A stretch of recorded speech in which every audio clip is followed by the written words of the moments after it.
Hi மக்களே, welcome to PKM Lakshmi channel. இன்றைக்கி என்ன பார்க்க போகிறோம்? இன்றைக்கி சூப்பரான அப்டேட் தான் பார்க்க போகிறோம். அதுக்கு முன்னாடி நம்ம பூஸ்டப் ஆகிக்கலாம். நல்லா காலையில் எந்திரிச்சதுமே பார்த்திங்கன்னா பசி. ஆனால் காலையில் எதுவுமே காஃபி டீ குடிக்கக்கூடாதுன்ட்டு இன்னையிலேருந்து சபதம் போட்டிருக்கேன். ஒன்று மார்னிங் எந்திரிச்சு வெறும் வயிற்றில் தண்ணி குடித்தேன். இப்போ தண்ணி குடிச்சிட்டு மார்னிங் பாப்பா ஸ்கூலுக்கு போயிட்டா. அவளுக்கு பார்த்திங்கன்னா இட்லி கட்டி தக்காளி சட்னி வச்சு கொடுத்துட்டேன். அதனால் காலையில் சாப்பிட்றதுக்கே எனக்கு இஷ்டம் இல்லை. நேற்று பறித்த பழம் இருந்தது பாருங்கள், வெள்ளரி பழம் ரொம்பவே சாஃப்டாக இருந்தது. நேற்றே கனிஞ்சு போயிருந்தது. சரி இன்றைக்கி அதை சாப்பிட்லாம். இன்றைக்கி காலையில் பார்த்திங்கன்னா அதையே ஃபுட்டாக எடுத்துக்கலாம் அப்படின்னு சொல்லிட்டு அதை சாப்பிட உட்காந்துட்டேன். சாப்பிட்டுட்டு நம்ம தோட்டத்துக்கு போய் என்ன கிடைக்குதோ அன்றைக்கி ஹார்வெஸ்ட் பண்ணிட்டு அதை வீடியோவாக அப்லோட் பண்ணலாம் அப்படின்ட்டு தோட்டத்துக்கு போனால் மாங்காய் தான் இருந்தது. நான் சொல்லியிருப்பேன் ஒரு 4 டேஸ் முன்னாடி மாங்காய் எடுத்து ஊறுகாய் போடணும்னு. இதுவே ரொம்ப நாள் ஆகிப்போச்சு. அதனால் இதுக்கு மேலேனா ரொம்ப பழுத்து போயிடும்னு சொல்லிவிட்டு இன்றைக்கி கட் பண்ணேன். ஆனால் கட் பண்ணும்போதே பார்த்திங்களா ஒன்று லைட்டாக பழுத்த மாதிரி ஆகிப்போச்சு. நல்ல வேளை இப்போவே நம்ம எடுத்து ஊறுகாய்க்கு ரெடி பண்ணிட்டோம். இன்னும் 2 நாள் ஆகிப்போச்சுனாக்கா கண்டிப்பாக போட முடியாது. இந்த மாங்காய் பார்த்திங்கன்னா பயங்கர புளிப்புங்க. வாயிலே நார்மலாக நீங்கள் ஒரு 1/4 மாங்காய் நீங்கள் சாம்பார்லேயோ இல்லை காரக்குழம்புலையோ நீங்கள் போட்டிங்கன்னா அவ்வளோ புளிப்பாக இருக்கும். இது இந்த மாதிரி மாங்காய் தான் ஊறுகாவுக்கு ரொம்பவே டேஸ்ட்டாகவும் வாசமாகவும் இருக்கும். அதனால் சரி ஓகேன்னு இன்றைக்கி கொஞ்சம் பறிச்சுக்கலாம். பக்கத்தில் இருக்க மாமரம் அன்னைக்கு நம்ம எடுத்திருப்போம் வீடியோ. அது பார்த்திங்கன்னா நாராக இருக்குது. நாங்கள் இதான் போன வாட்டி ஒரு 2-3 மாம்பழம் சாப்பிட்டோம் தான். காயாகவும் சாப்பிட்டோம். எனக்கு அது ஒன்றும் பெருசாக தெரியல. இந்த வாட்டி அந்த மாமரம் நாராக இருக்குது. ஆனால் ரொம்ப இனிப்பாக இருக்குது. ஒரு மாதிரி நாராக இருக்குது. அது என்ன மாம்பழம்னு தெரியல. அதனால் சரி ஓகே. இந்த மாமரம் ஆல்ரெடி பார்த்திங்கன்னா 2 வருஷமாக நான் இதிலேருந்து தான் பறித்து ஊறுகாய் போட்டிருப்பேன். இது சாப்பிடலாம் நமக்கு சரி வராது. குழம்புக்கு போட்டுக்கலாம், அப்புறம் ஊறுகாய் பண்ணிக்கலாம். இந்த 2க்கும் தான் இது யூஸ் ஆகும். பழுத்தா அவ்வளோவா நல்லா இருக்காது. கொஞ்சம் லைட்டாக புளிப்போடு இருக்கும். அதை எடுத்துகிட்டு அப்புறம் பார்த்திங்கன்னா கொஞ்சம் தண்ணியில் வாஷ் பண்ணி தண்ணியே இல்லாமல் நல்லா காய விட்டுருங்க. நல்லா காற்றாட தொடச்சிட்டு ஒரு மணி நேரம் அப்படியே விட்டுட்டு அதுக்கப்புறம் கட் பண்ணி இது மாதிரி எடுத்து வச்சுக்கோங்க. அதுக்கப்புறம் பார்த்திங்கன்னா சரி இதில் மாற்றிடலாம், 2 நாள் இதிலே ஊறட்டும் அப்படின்னு சொல்லிட்டு இதில் மாற்றிடுறேன். 2 நாள் கழித்து ஊறினதுக்கப்புறம் நம்ம ஜாடியில் போட்டுக்கலாம். இப்போ 1 கிலோ 1/4 கிலோ இருக்கும். இதுக்கு 100 கிராம் மிளகாத்தூள் போட்டேங்க. 1/4 கிலோவுக்கு 100 கிராம் போட்டிருக்கேன். அப்புறம் வெந்தயம் ஒரு 1½ ஸ்பூனு, கடுகு 1½ ஸ்பூனு. இது 2யும் லேசாக வறுத்துக்கோங்க. கருகக்கூடாது. லேசாக அப்படி செவக்க வறுத்துக்கோங்க. வறுத்து இதை ஆற விட்டு ஒரு மிக்ஸி ஜார் எடுத்து அதில் கொட்டி பவுட்ரு பண்ணிக்கோங்க.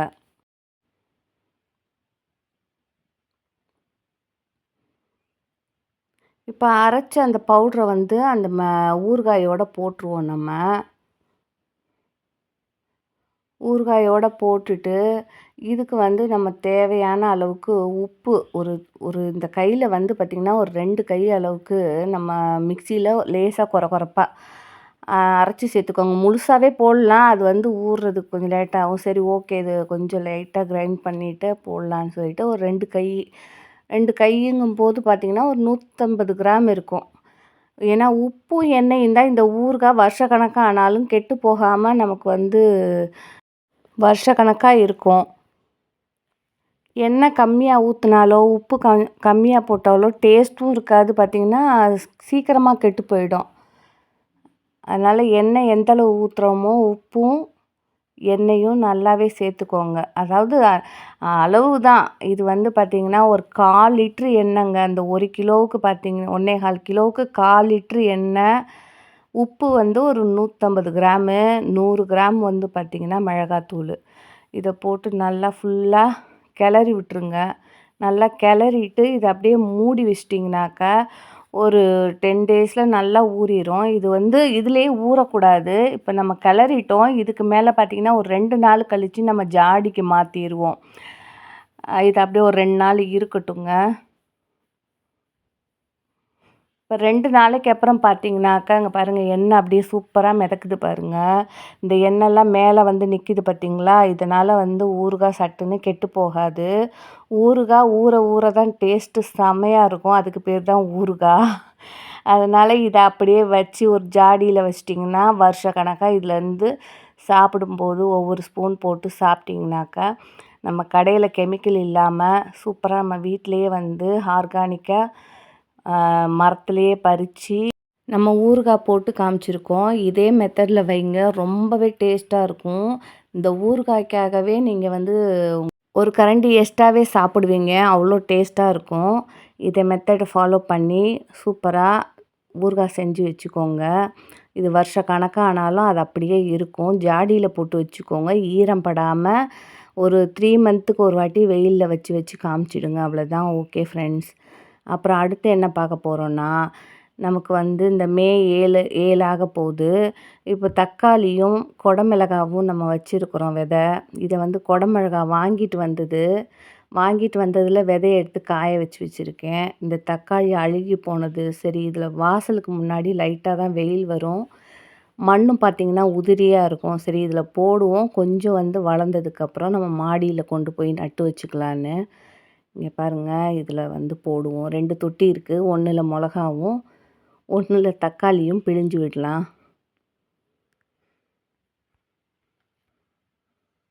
நம்ம வீட்டில் சும்மா இருக்கிறதுக்கு சும்மாவே இருக்க தோணாதுங்க. ஏதாவது ஒரு வேலை செஞ்சிட்டே இருப்போம்.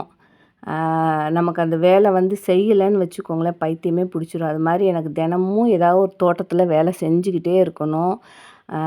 அந்த செடியை பார்த்துக்கிட்டே இருக்கணும். அப்போ தான் எனக்கு மைண்ட் வந்து ஃப்ரீயாக ஹாப்பியாக இருக்கும்.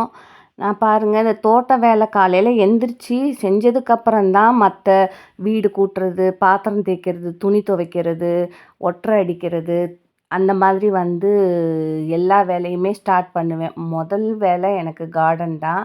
அதுக்கப்புறம் தான் மற்ற வீட்டுக்குள்ளே போயிட்டு வேலை செய்கிறது. என்னைக்கு நான் கார்டன் வேலை செய்ய சோம்பேறித்தனப்பட்டுட்டு உட்காந்துட்டேனோ, அன்னைக்கு எனக்கு வீட்டு வேலையே ஓடாது.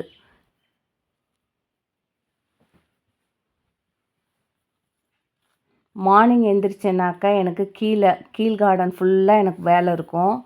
அப்புறம் பார்த்தீங்கன்னாக்கா மார்னிங்க்கு அப்புறம் ஆஃப்டர்நூன்லாம் பார்த்திங்கன்னா வீட்டுக்குள்ளே வந்து நிறைய வேலை இருக்கும். வீடு ஒட்டறை அடிக்கிறதா இருக்கட்டும், துடைக்கிறதா இருக்கட்டும், பாத்திரம் தேய்க்கிறதா இருக்கட்டும், நம்ம வந்து பூஜைக்கு ரெடி பண்ணுறதா இருக்கட்டும், சமையலாக இருக்கட்டும், துணி வாஷ் பண்ணி ஏதாவது தினமுமே இது ரொட்டீனாக செய்கிற வேலை தான். ஏதாவது செஞ்சுக்கிட்டே தான் இருப்பேன். செஞ்சுட்டு அதுக்கப்புறம் ஈவினிங் ஆச்சுனாக்கா கார்டன் மாடியில் போயிட்டு கார்டன் வேலை ஆரம்பிச்சிருவேன்.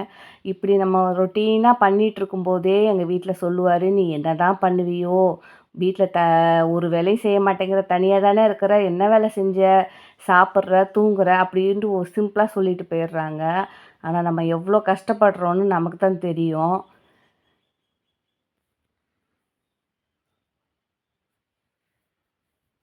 நம்ம 2 பேர் இருந்தாலும் சரி, 10 பேர் இருந்தாலும் சரி, அதே சமையல், அதே பாத்திரம். பாத்திரம் வேணால் கம்மியாக இருக்கலாம். அதே சமையல், வீடும் அதே மாதிரி தான் க்ளீன் பண்ணுற மாதிரி இருக்கும். பூஜைக்கு ரெடி பண்ணுறதா இருக்கட்டும், எல்லாமே பார்த்திங்கன்னா ரொட்டீன் வேலை நமக்கு இது. அப்போ நம்ம யார் என்ன சொன்னால் என்ன, இன்றைக்கி கூட காலையில் எங்கள் வீட்டில் அப்படி தான் சொன்னார். என்ன வேலை செய்ய போகிற, வீட்டில் சமைக்க போகிற, சாப்பிட போகிற, அவ்வளோதானே அப்படின்ட்டு சிம்பிளாக சொல்லிடுறாரு. ஆனால் நம்ம ஒரு பொம்பளைங்க வந்து வீட்டில் இருக்காங்கன்னா சும்மா இருக்கிறது இல்லை, ஏதாவது ஒரு வேலை செஞ்சுக்கிட்டே தான் இருக்காங்க. அவங்களுக்கு வந்து ஒரு நாள் 2 நாள் செய்கிறனால தெரிய மாட்டேங்குது. நம்ம ரொட்டீனாக தினமும் செய்கிறனால நமக்கு வந்து அந்த கஷ்டம் தெரியுது. ஒரு நாள் நமக்கு ரெஸ்ட்டு கிடைக்காதாங்கிற மாதிரி. ஓகே மக்களே, பாய்.